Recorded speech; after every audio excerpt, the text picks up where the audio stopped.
Moving from Italy to UK has killed my mom. Both my parents died when I was just 2 years old, so I did not know them at all. My auntie trained me as my mom, so I call her my mom because she practically took care of me all my life. So when I was about 19 years after finishing secondary school, they decided to take me abroad. I came to Italy by land some years ago, and my auntie single-handedly sponsored Before leaving Nigeria, my mom, who is my auntie, gave me a waist bead. She told me that she had fortified it. Nothing is going to happen to me on my trip. That when I get to Italy, I should make sure that I remove the bead. Immediately I step foot into the country, I should remove the bead on my waist, put it on the floor of the country, step on it, and pray for myself. Now, I'm not going to bore you all with everything that happened during my road trip, but it was hell. As a lady, it was difficult. Inside about 6 ladies, it was only 3 of us that made it alive till the end. So I always believed that the waist bead my auntie gave me protected me. Now, when I got to Italy, things were going good for me. I met a white guy I was dating then. At a point, I started staying with him, so I was not paying rent, electricity. I was earning money, but I cannot account for all the money I was earning. I was working and staying in Italy for good 5 years. I still was not able to afford a single land in Nigeria. As at the time I came abroad, buying a property in my place is not more than 200,000 naira for a plot of land. I could not afford to buy one. Not like I didn't have the money, but my life was not put together. After about 6 years in Italy, I finally got my paper through the help of that my boyfriend. Our relationship only lasted about 3 years, but he made sure he helped me. After I got my papers, I couldn't wait. I wanted to come to Nigeria so bad. So I told my mom that I was coming to Nigeria. She said okay. So I got to Nigeria. I stayed for about 2 months. But one day we went to a market. We wanted to buy a lot of meat in stock, goat meat and all of that. So I met my mother's friend in the market. Me and my sister went. So she saw me.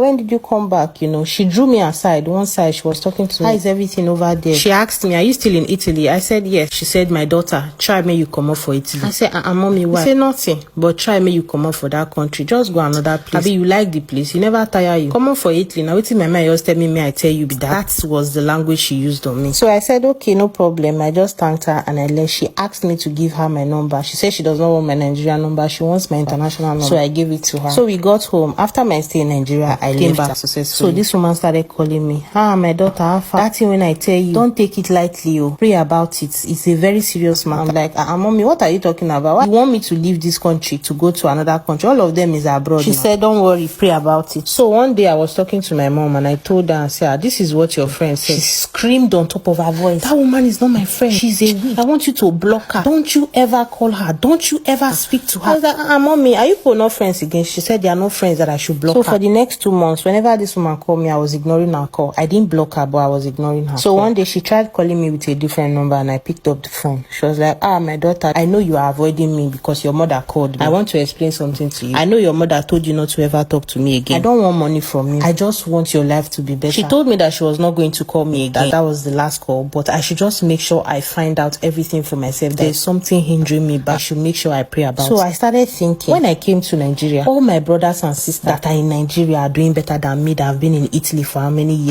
I'm earning money in a higher currency. Yet they have houses, they have cars. Me abroad cannot buy one land. Of how much? I started thinking. So I called my mom one day. I told her that's what I'm thinking about. So these people are doing well in Nigeria. May I come back to Nigeria? My mom said, God forbid, I should throw away the spirit I used and say that why will I come to Nigeria? Is it because this and that one? She convinced me that it's just what is in my head. Since that woman told me that she was not going to call me again and she didn't call, my mind did not rest. I will call her, she will not pick my call. I was like, what is going on? So I started listening to Papa Oyedepo online all the time, every Sunday. I was praying. So I decided to come to Nigeria without telling anybody to attend Shiloh that particular year. So December came, I went straight to Shiloh ground. I didn't know what I wanted. I didn't know what I was praying against. I just knew that I was troubled. So on the second day of Shiloh, I wanted to go and buy food, and one man stopped me and he called me aside. He said, please, can I talk to you? I thought he wanted to beg me for money and all of that. And then he took me to one side. Before he said anything, he started praying.